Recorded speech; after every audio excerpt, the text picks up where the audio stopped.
selesai yang dikerjakan oleh konsultan perencana, ya. Berarti kalau begitu sebelum tender seleksi dulu, ya. Seleksi dalam perekrutan konsultan perencana, ya. Baik, saya akan menjelaskan sedikit tentang tender, ya.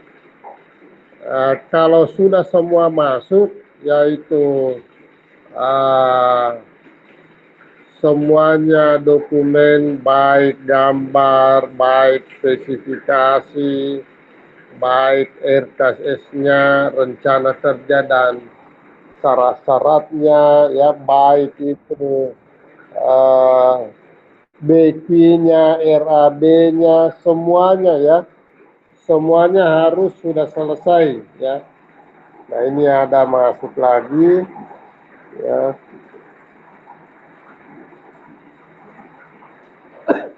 Semuanya harus sudah selesai dokumennya, baru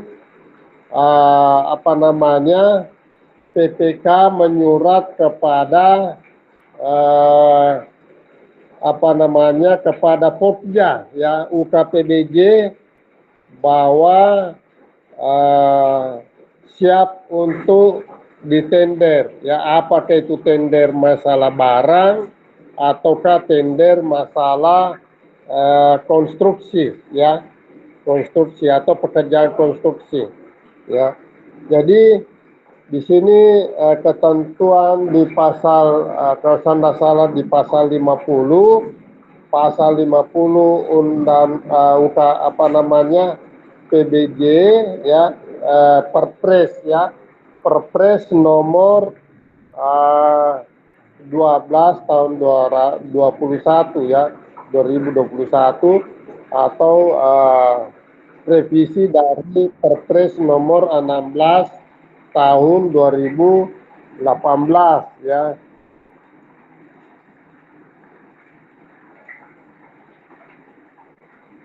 Ya.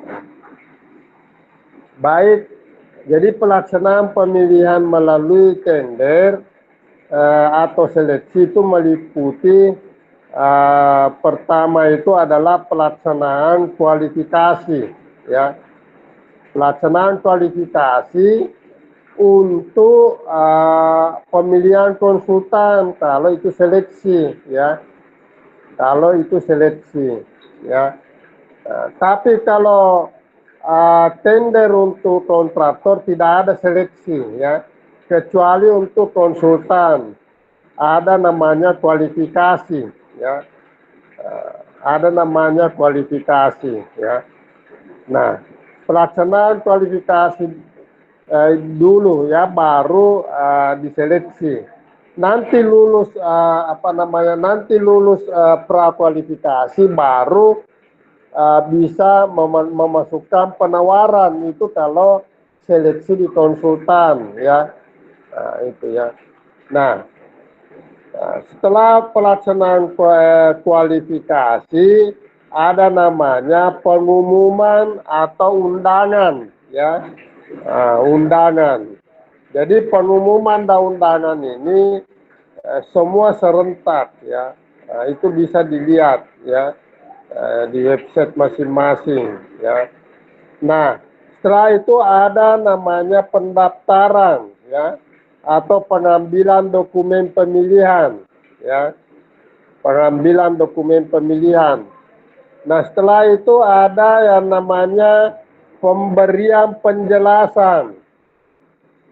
Namanya pemberian penjelasan ini namanya unwising, ya, unwising. Jadi kalau misalnya unwising ini orang bicara tentang unwising, berarti itu namanya penjelasan tentang tender, ya, ya. Jelas kalau berbicara masalah unwising berarti itu menjelaskan tentang seluk-beluk tender. Yang mengundang adalah panitia tender, ya. Yang mengundang itu adalah panitia tender. Nah, itu ya. Panitia tender tentunya dibantu oleh apa namanya konsultan MK ya.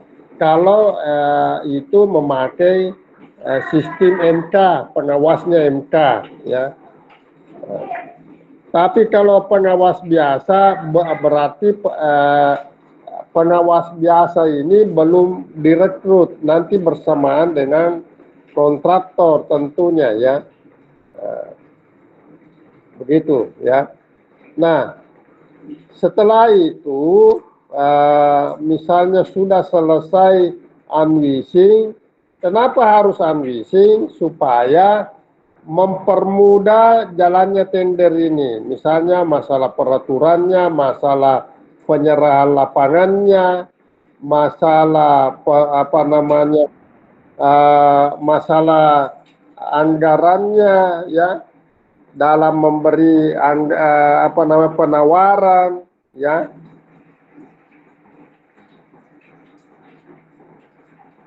Ada lagi yang masuk, Putri. Putri masuk lagi ya. Jadi itu ya. Nah, kenapa juga harus ada penjelasan tender supaya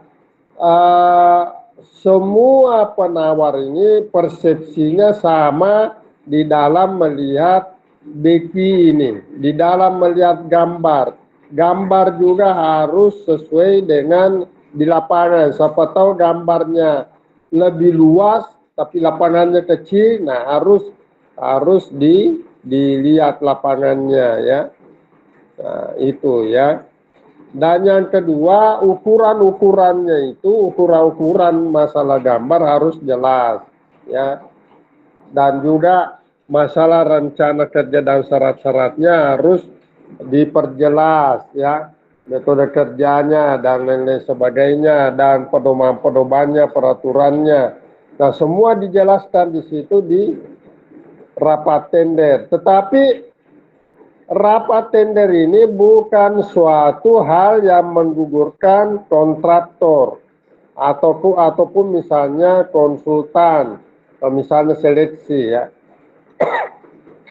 Apabila ada kontraktor tidak hadir di dalam penjelasan itu ya, pemberian penjelasan itu, dia tidak apa-apa, artinya tidak tidak merupakan penyebab untuk tidak memenangkan suatu pertarungan ya, pertarungan di dalam menawar ya. Nah, kalau misalnya dia tidak hadir ya bukan suatu hal yang menyebabkan mereka harus digugurkan ya. Kalau dia sudah mendaftar tidak hadir, tidak sempat ya tidak apa-apa ya. Nah, tapi kalau dia hadir ya berarti dia harus sudah mengetahui masalah-masalah ya. Nah, dianggap yang ini yang tidak hadir dianggap sudah mengetahui ya. Silakan menawar saja ya. Seperti itu ya. Nah, setelah itu ada namanya penyampaian dokumen penawaran ya. Nah, setelah penjelasan dan lain sebagainya, ada namanya penyampaian dokumen penawaran. Nah, setelah penyampaian dokumen penawaran, ada namanya evaluasi penawaran ya.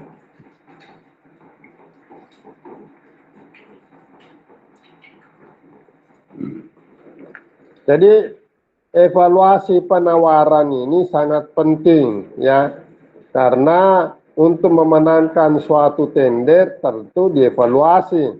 Nah, apakah pertama misalnya tidak melewati anggaran HPS-nya, apakah misalnya kontraktor ini tidak apa namanya tidak menawar brutal ya, artinya terlalu di bawah harga misalnya. Terlalu di bawah harga juga itu tidak boleh ya, itu bisa digugurkan ya, artinya mereka tidak mengetahui ya, brutal ya, dalam penawarannya ya.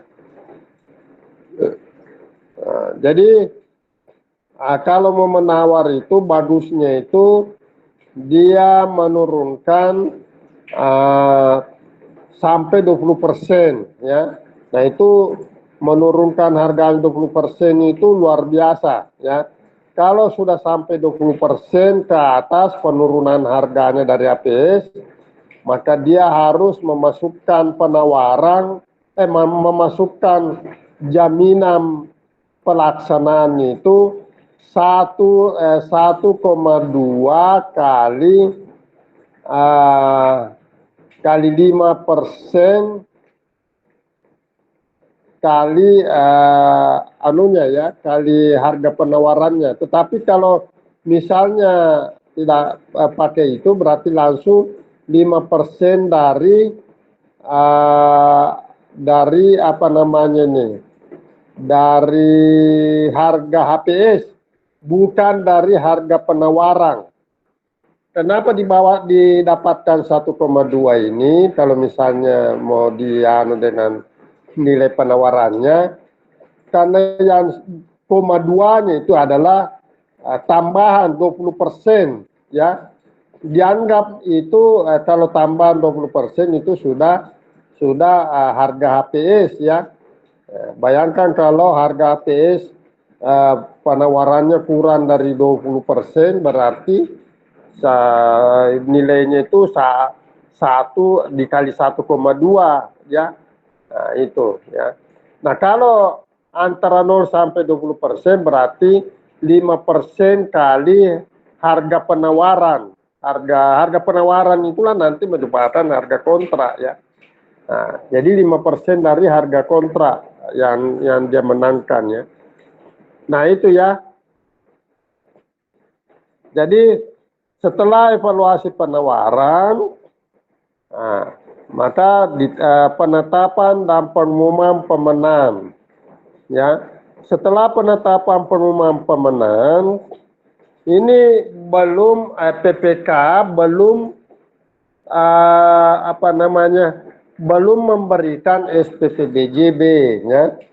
Penetapan pengumuman pemenangnya ini sebenarnya kalau menurut saya yang ada di PBJ itu belum sebenarnya menetapkan pemenangnya, karena pemenangnya itu nanti kalau keluar SPPBJ yang diberikan oleh PPK. Ini sebenarnya nomor urut Pokja itu menetapkan nomor urut calon pemenang ya.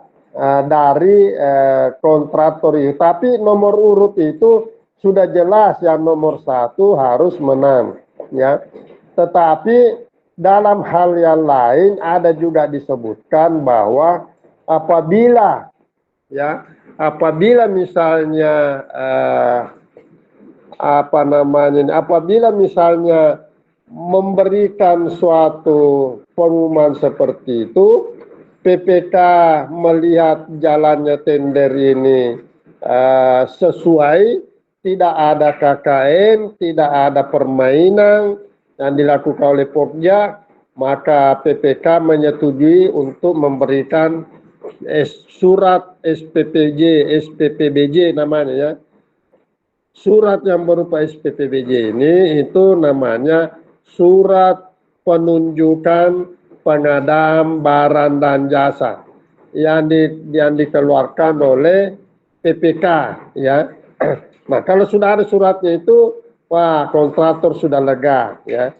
Nah, tapi ini belum ya, baru penetapan ya, belum keputusan ya, baru penetapan pengumuman pemenang ya. Nah, setelah itu ada yang namanya masa sanggah ya. Nah, masa sanggah ini kontraktor akan menyanggah kalau ada hal-hal yang tidak yang tidak sesuai ya. Nah, harus dijawab oleh Pokja ya. Harus dijawab sesuai dengan urutannya itu ya. Nah, itu ya. Jadi itu yang harus Anda pahami ya di dalam tender maupun seleksi ya. Kalau seleksi ini seakan-akan itu 2 kali penilaian ya. Ada namanya lulus kualifikasi, ada lagi namanya lulus dalam tender, dalam seleksi, bukan sebenarnya tender, seleksi ya. Nah, itu ya.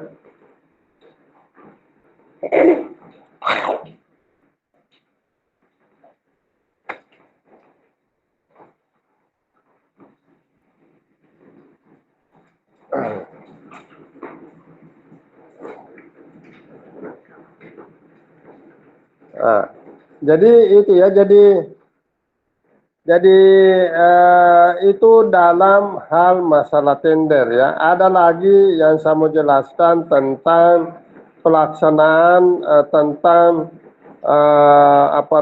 pemilihan pekerjaan konstruksi yang ditambahkan dengan tahapan sangga banding ya. Nah, kalau sangga banding itu harus memasukkan juga jaminan ya, jaminan sangga banding.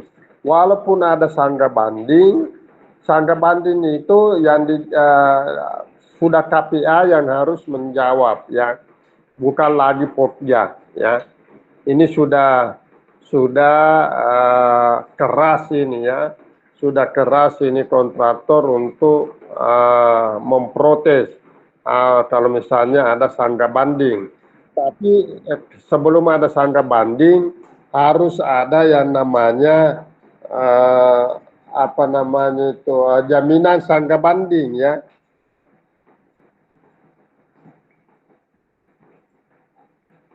Zulkifli dari mana nih? Zulkifli terlambat sekali nih ya. Sudah mau selesai nih, baru datang ya. Ya, jadi itu ya. Nah, dalam pelaksanaan pemilihan ya, itu ada yang namanya juga seleksi ya, jasa konsultansi. Itu sebenarnya dilakukan klarifikasi dan juga negosiasi ya terhadap penawaran teknis dan juga biaya setelah masa sangga selesai. Nah, itu juga ya. Nah, setelah itu ada lagi namanya pelaksanaan pemilihan melalui tender cepat ya, tender cepat. Nah, ini Anda tentunya belum tahu persis apa sih, kenapa ada yang dimaksud tender cepat, apakah ada yang harus dilewati anunya ya, tata caranya sehingga harus ada namanya tender cepat. Nah, betul, jadi yang tender cepat itu di mana pesertanya itu telah terkualifikasi dalam sistem informasi kinerja penyedia ya. Itu namanya sikap ya, sikap atau sistem informasi kinerja penyedia. Jadi ingat itu ya, kalau saya misalnya tanya istilah-istilah Anda harus jawab ya, karena salah sendiri kalau Anda tidak perhatikan ya. Sikap adalah sistem informasi kinerja penyedia. Nah, itu ya. Jadi peserta yang sudah terkualifikasi itu bisa dilakukan tender cepat. Hanya yang terkualifikasi yang bisa memenangkan tender ini ya. Yang kedua adalah peserta menyampaikan penawaran harga ya. Itu ya. Jadi dia juga menyampaikan penawaran harga ya. Yang ketiga adalah evaluasi penawaran harga dilakukan melalui aplikasi ya. Jadi evaluasi penawarannya dilakukan melalui aplikasi ya. Jadi langsung saja di situ ya, dia menawar berapa ya. Penetapan pemenang berdasarkan harga penawaran terendah. Jadi tidak perlu dievaluasi macam-macam. Siapa yang terendah penawarannya biasa itu yang diambil ya. Jadi sebenarnya kalau misalnya tender cepat ini saya jelaskan lagi ya, tender cepat ini itu biasa yang melakukan itu di pusat, bukan di instansi. Ya, artinya apa namanya ini semua pengadaan, semua yang mau melakukan tender ini sudah terdaftar dan sudah terkualifikasi di LKPP namanya ya, LKPP ya, ada namanya Lembaga Kinerja Pengadaan Pemerintah ya, lembaga ya, itu ya LKPP ya. Nah, itu lembaga kebijakan, bukan kinerja ya, lembaga kebijakan pengadaan pemerintah ya.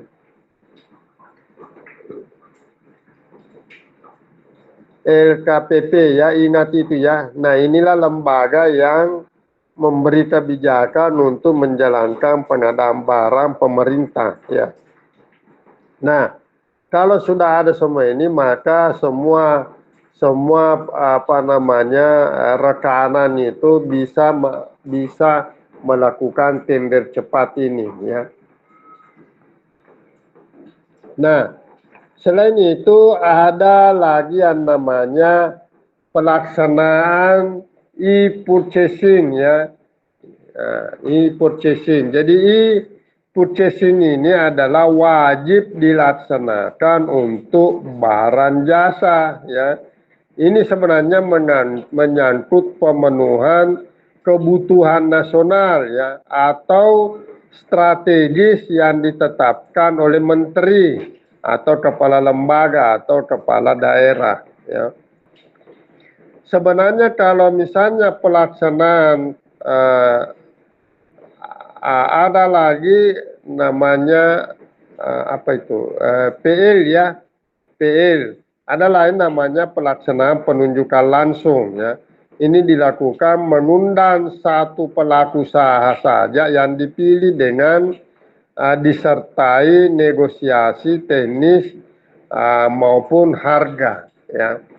Nah, kalau ini pelaksanaan penunjukan langsung, ini khusus ini ya. Jadi dia lain penunjukan langsung, lain pengadaan langsung. Ya, jadi biasa ini agak salah penyebutannya ini, ada salah pengertiannya ini di kalangan umum ya, di kalangan umum. Seakan-akan penunjukan langsung itu sama dengan pengadaan langsung yang hanya sampai 200 juta itu ya. Padahal pengadaan langsung itu bisa sampai 1 miliar, 2 miliar, bisa sampai 50 miliar, bisa sampai 30 miliar ya. Nah, cuma kalau penunjukan langsung ini mungkin yang diundang satu orang tadi ini untuk menyampaikan penawarannya itu bisa dinegosiasi ya. Dan yang kedua yang diundang ini orang yang mempunyai hak paten di dalam pekerjaan itu ya. Yang ketiga adalah orang yang diundang ini adalah khusus bersifat rahasia negara, misalnya alutsista, pengadaan alutsista, TNI, pengadaan apa namanya peralatan-peralatan Polri dan juga peralatan persenjataan TNI. Itu bisa dilakukan penunjukan langsung ya kepada perusahaan-perusahaan yang betul-betul bisa menguasai bidangnya dan bisa menjaga rahasia negara. Dan yang kedua, tender di dalam pembuatan konstruksi bunker-bunker misalnya, ya itu bisa juga ya, jadi tidak sembarang ya. Ya, jadi hanya orang-orang yang khusus ini untuk penunjukan langsung. Penunjukan langsung juga bisa untuk dalam keadaan darurat. Misalnya dulu Aceh mungkin Anda masih umur 1 bulan ya atau 2 bulan. Tahun itu tahun 2004 ya. Tahun 2004 itu pernah tsunami di Aceh. Tsunami itu adalah di mana gempa disertai naiknya air laut yang menenggelamkan daerah Aceh waktu itu ya. Nah, sehingga rumah-rumah atau apa dan juga pengungsi-pengungsian harus dibuatkan rumah secepatnya. Maka pemerintah bisa melakukan penunjukan langsung ya pada perusahaan untuk melakukan suatu rumah-rumah penduduk ya atau perbaikan rumah secara darurat ya. Atau misalnya penunjukan langsung itu bisa juga pekerjaan darurat, misalnya bendung yang sudah mau pecah atau sudah mau roboh, tidak ada kesempatan tender lagi, harus dilakukan secepatnya, maka dilakukan ini penunjukan langsung ya, khusus untuk kontraktor yang mempunyai kualifikasi yang bagus dan lain-lain sebagainya, itu bisa langsung negosiasi ya. Itu ya mengenai pemilihan langsung ya. Nah, kalau misalnya pelaksanaan pengadaan langsung itu dilakukan misalnya pembelian atau pembayaran langsung kepada penyedia ya untuk pengadaan barang jasa lainnya ya yang menggunakan bukti pembelian atau kwitansi ya. Nah, itu bisa juga. Bisa juga untuk rehab-rehab ya. Yang golongan ekonomi lemah ya. Nah, misalnya hanya anggarannya 180 juta, bisa pengecetan ya, bisa untuk barang yang hanya sedikit anggarannya itu bisa pengadaan langsung ya. Nah, bisa juga untuk misalnya permintaan penawaran yang disertai dengan klarifikasi ya, klarifikasi serta negosiasi ya. Jadi di sini ada negosiasi teknis dan juga harga kepada pelaku usaha ya untuk pengadaan langsung ya dan menggunakan surat perintah kerja. Jadi kalau pengadaan langsung itu tidak perlu ada tender ya. Jadi pengadaan langsung ditunjuk satu orang juga seperti penunjukan langsung. Tetapi ini untuk golongan ekonomi lemah yang bukan pekerjaan darurat tetapi tidak perlu tender karena anggarannya sedikit. Nah, itu namanya pengadaan langsung ya. Jadi pemilihan ini sebenarnya dapat segera dilaksanakan setelah rencana umum pengadaan diumumkan ya. Di sini ada pertanyaan?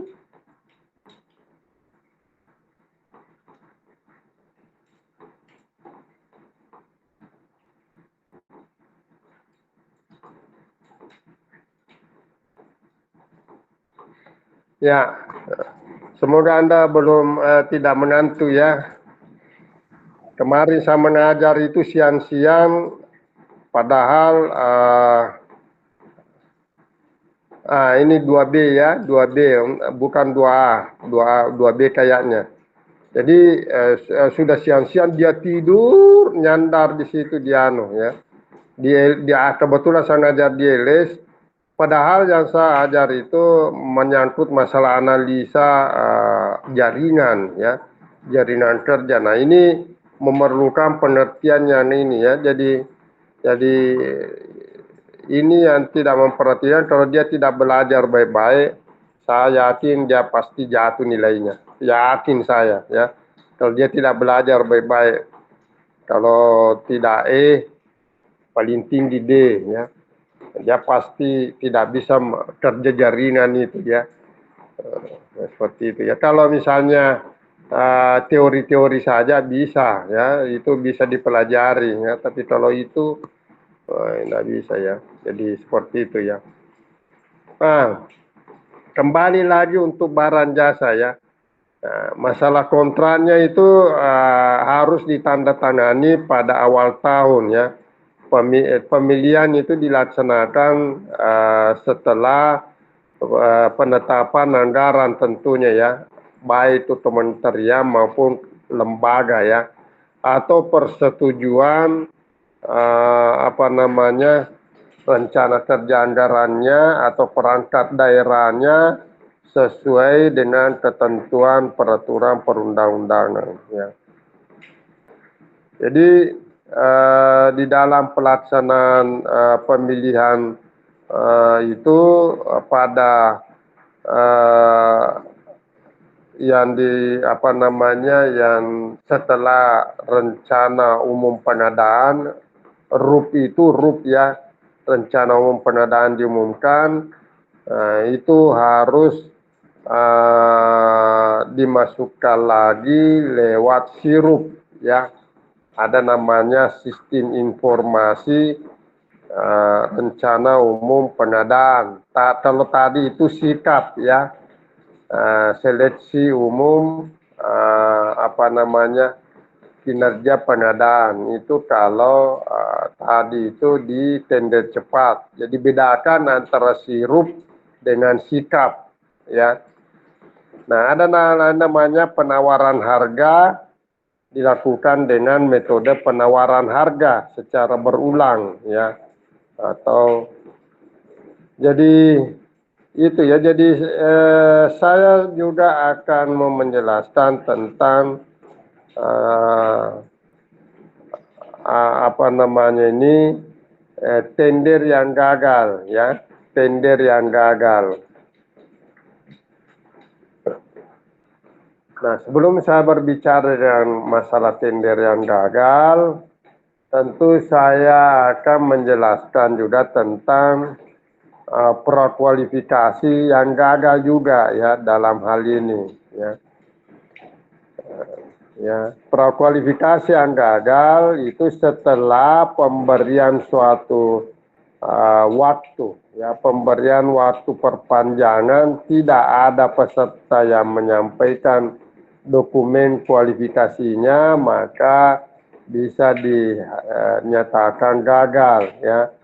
Atau jumlah peserta yang lulus prakualifikasi kurang dari 3 peserta. Ya, jadi awalnya itu minimal 5 peserta mendaftar. Nah, nanti pada saat lulus tidak boleh kurang dari 3 orang yang lulus prakualifikasi, karena yang lulus prakualifikasi nanti itu lagi yang bertarung ya, itu lagi yang bertarung untuk memenangkan seleksi itu ya. Nah, jadi ingat, yang prakualifikasi tadi itu bukan kontraktor tapi konsultan ya.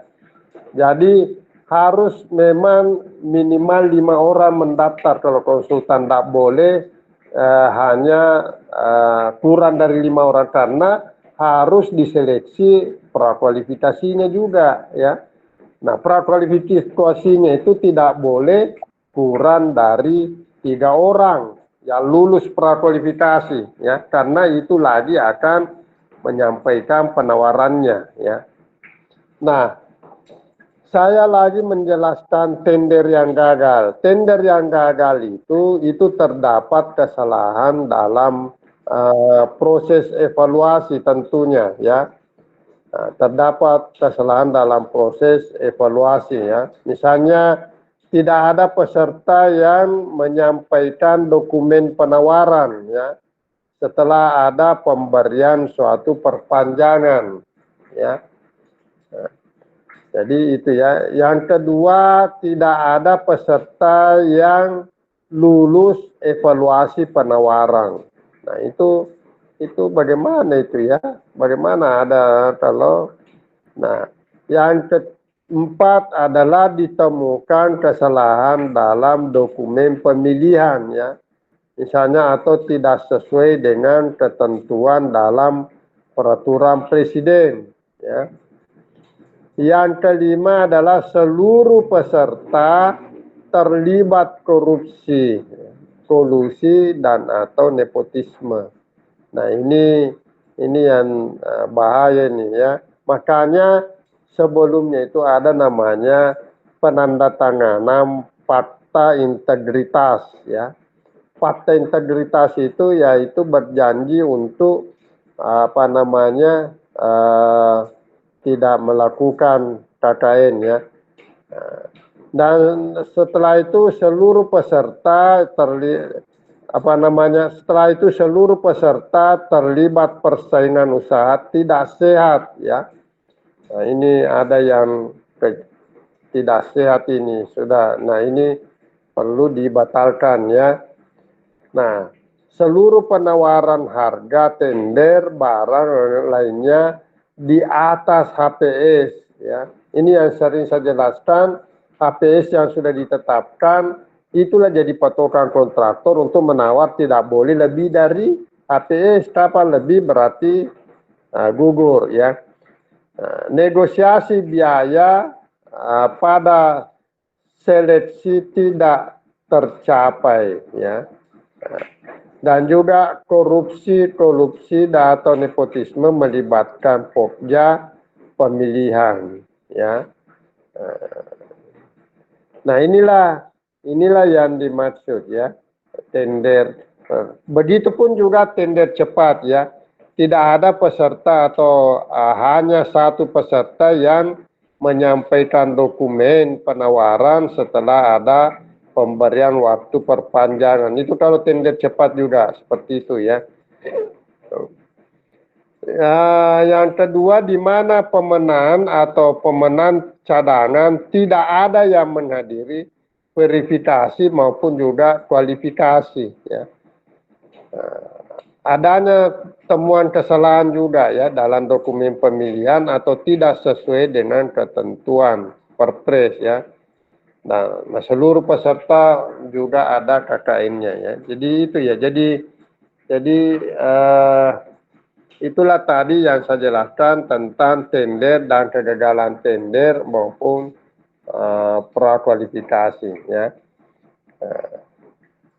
Saya rasa sudah cukup ya. Saya harus siap-siap karena ini ada rapat pemilihan kajur ya. Oke. Baik, Pak. Jadi saya minta maaf kepada yang baru mau masuk ini, yang hafal ini ya. Jadi tidak bisa lagi ya. Terima kasih. Assalamualaikum warahmatullahi wabarakatuh. Waalaikumsalam Warahmatullahi wabarakatuh. Terima kasih, Pak. Terima kasih, Pak. Terima kasih, Pak.